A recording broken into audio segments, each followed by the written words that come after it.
وش الموقف اللي تموت ما تنساه؟ البارح صار موقف هو له فترة. الموقف هذا متردد على فترات، وأمس صار للمرة الرابعة. وش الموقف؟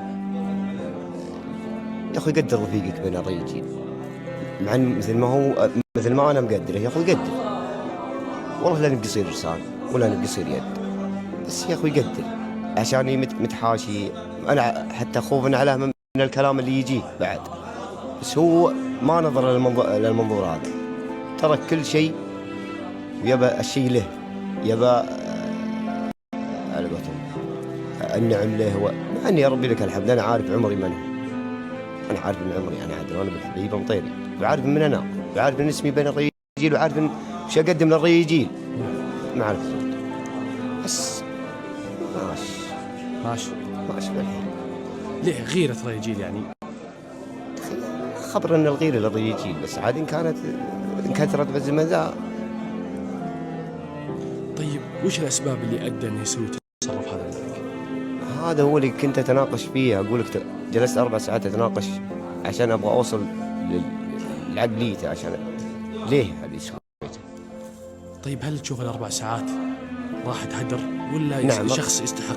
راحت هدر فعلا يا أخي. أنا ليش أروح أفكر في شخص سوى ذا الحركة وهدرت من وقتي 4 ساعات وهدرت من طاقتي 4 ساعات. ما تنذكر بالحيل، بس بعطيك تلميحات منها زي ما أتخطاك أنت يا سيف. أنت يا سيف أتخطاك، أتعداك أنت وأصل للي وراك، يعني عن طريقك أنت بس أعطاك وأوصل للي وراك. عجيب. عرفت الشيء هذا؟ ما يشوف الناس شيء. يا سلام، هذه. وش تقول للشخص اللي ما يشوف الناس شيء؟ أبيك توجه رسالة الحين. أول شيء أوجه له رسالة إنه يضبط نفسه. الرجل تراهم شايفينك وعارفينك وعارفين تفاصيلك في الحيل مرة يعني ما فيها مجال. الرجل ما هي بشايفتك ولا أنت عارفتك. أصلا طبعا النوعيات هذه معروف يعني متداول عند أكثر الناس اللي زي كذا، إنه يتعدى رفيقك. لا تتعدى رفيقك بين الرجال، لأن الرجال بتهمشك بكرة. حتى لو انك هو على اساس انه بيتجمل، انت ما متجمل، انت متردي في عمرك. انت قبل التجمل متردي في عمر نفسك وعمر رفيقك. هل هو مستخبيك؟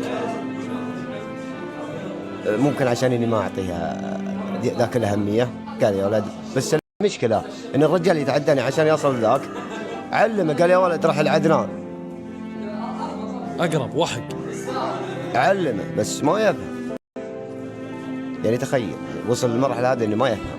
هل توقعاتك انه يشوف نفسه على صح ولا على خطأ؟ لا، ممكن انه يشوف على نفسه صح.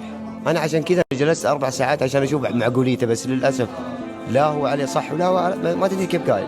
تخيل ان الرجال يسمعك الان، وش تقول له؟ ابيه من قلبك. اسمع، اقول انتبه، تستحق الرجال. انتبه تستحق الرجال، لان الرجال ترى ما هي تركت لك مجال نهائيا.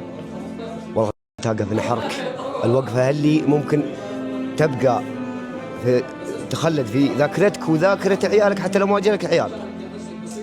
فانتبه، تستحق الرجال. ترى الرجال ما هي ناقصتها لا لسان ولا يد ولا دراهم.